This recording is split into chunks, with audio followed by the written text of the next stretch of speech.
Hey guys, Paul Ratchford here with DragtheBar. So today I've got a video on some deep stack pots that we found ourselves in, and just some interesting situations that I thought might prove interesting for everyone. Also, I have Poker Tracker 4 running, and I've been using that. You've been using that lately. I switched over from Poker Tracker 3 and Hold'em Manager, and that's been working out really well. So they have some pretty cool stats and stuff with that. And I think they just came out with the public version. I had the beta test one, and I've been liking that. So we'll see me using some of the stats as well in the decision-making processes. All right, so first hand here, Ace King suited under the gun, and I've got a pretty good table rolling. As you can see, Serpentile in the big blind, pretty standard reg, same call for love, and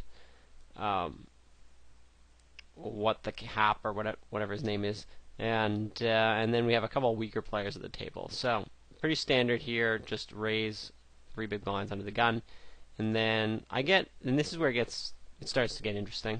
It's gonna get more interesting as we go, but I get like min 3 bet by JJ1, and so far we only have 28 hands, as we can see right here. And he's been 3-betting 15, so he's 3-bet twice already, which is pretty high. So definitely liking my hand here. And then I get cold called, or then the 3-bet gets cold called on the button from a player that appears to be fairly passive station type, with a 58 VPIP, but only a 6 pre-flop raise. So I'm definitely liking where I'm at here, and especially when we get the 2 regs out, and now I think this is a pretty standard spot to 4-bet. You definitely don't want to just be calling this, playing out of position with this strong of a hand, and I'm obviously more than happy to get it in where both these guys have less than 100 bigs. Now I think that a shove, the question is, do you shove, do you 4-bet, what are they going to call? My read was that a shove is a little too big, and I don't have that many hands. A lot of this is based on how many hands you have on a player. Sometimes you're better off just shoving, but I had 28 hands, and he had folded to a 3-bet before, so I like going with a 4-bet in this spot. However, at the same time, I think you have to be careful that you don't 4-bet too small. So maybe a standard 4-bet here might be 30 or 25 or something in that range. If you, depending, if you're in a more, just based off the pot, there's 10, 10, 6, 2, 1, so there's 29 in the pot, so maybe if you 4-bet to like 30, 35, something in that range. But I think going larger here is definitely good, especially since it's an unpaired hand. And if this was aces, I would suggest a smaller 4-bet against weaker opponents here. But I think a bigger 4-bet is the way to go, and that's what I do. I go big here, 57. Now that's 50 more for JJ1 to call, and he started the hand with 148. So 57, out of 100, basically he's getting in more than 33% of his stack, closer to 40% of the stack pre-flop. So given that, if once he makes this call, I'm going to be willing to jam boards where I completely whiff the flop, and that's one thing you want to be careful with when you're out of position with a hand like Ace King suited, that you don't make the 4-bet too small.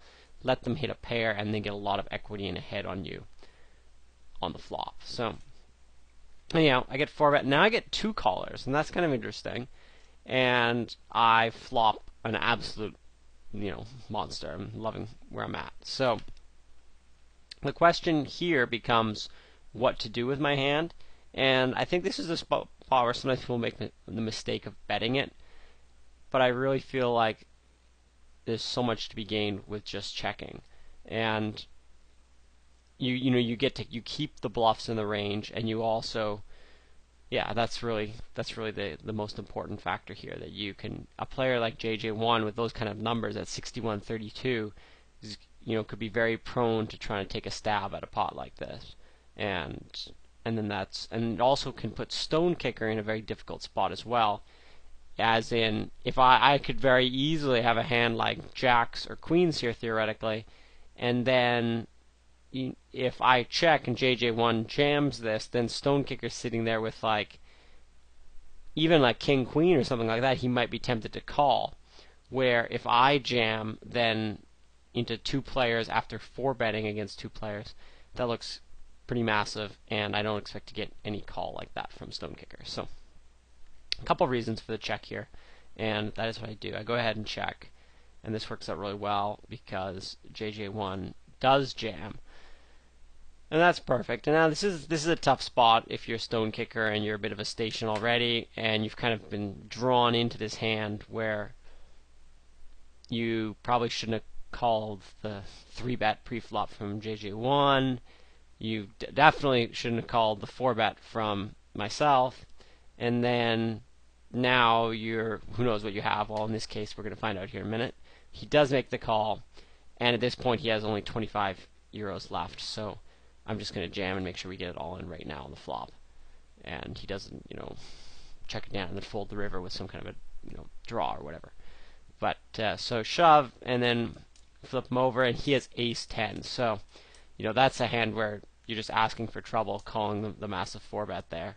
And I can see the call against the 3-bet. Maybe you have position, you're trying to play it, but at the same time, the risk of getting 4-bet off your hand, and that makes it difficult. So, anyhow, that's the first hand we're going to look at today.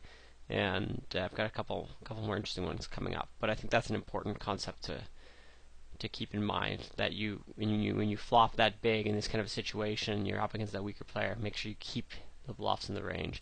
And JJ1 had pocket 10s, so this is a hand that if I jammed, I could easily see even a weak player folding, thinking, okay, well there's an ace and a king on board, definitely gonna have one of those cards. So I think this worked out really well, and I got paid off well. Alright, so the second somewhat interesting hand of the day is playing 4-handed here, and this game had been 5-handed. It just went 4-handed, so don't read too much into the fact this was 4-handed. What I've noticed is that when you have a 6-max game that might be collapsing, and I think this game might have been about to collapse or collapsing, whatever, and in those situations, oftentimes they just play like a standard 6-max game, and you can think a little bit too much if you feel like, oh, now this player's adjusting because we're 3-handed, and that's why they're getting more aggressive or something along those lines. So that's definitely something that you want to be careful about when you're playing 6-max and all of a sudden it's heads up. That doesn't mean that your opponent has fully turned into heads up mode. They can still very much be in a 6-max mode. So good to be careful with that. Anyhow, basically we have Maku here, reg, and Rick, who's also a reg, and then a Mean V, who's playing a little passive, few too many hands with a 38% VPIP, but we are short-handed, so it's not too bad. And so under the gun here, standard raise, and then we get 3-bet, and we're kind of an interesting stack size here because obviously I'm deep here with a little over 250 bigs, but effective stacks are close to 150 bigs, and this is where it can get kind of interesting with queens, especially at 1-2, and it's good to be cautious sometimes in terms of, if I 4-bet this pre-flop, am I 4-betting it with the intention of, do I think that I can get this in pre-flop dominating him? And I ask that because how often are you finding your opponents getting in pocket jacks and pocket 10s and pocket 9s for 150 bigs pre-flop?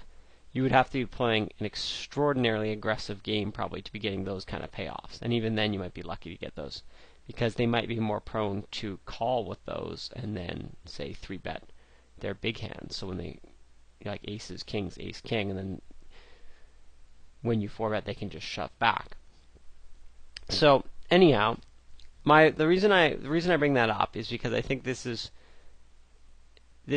like, I don't think that that you're going too wrong if you 4-bet here. And even if you say 4-bet and then you get it in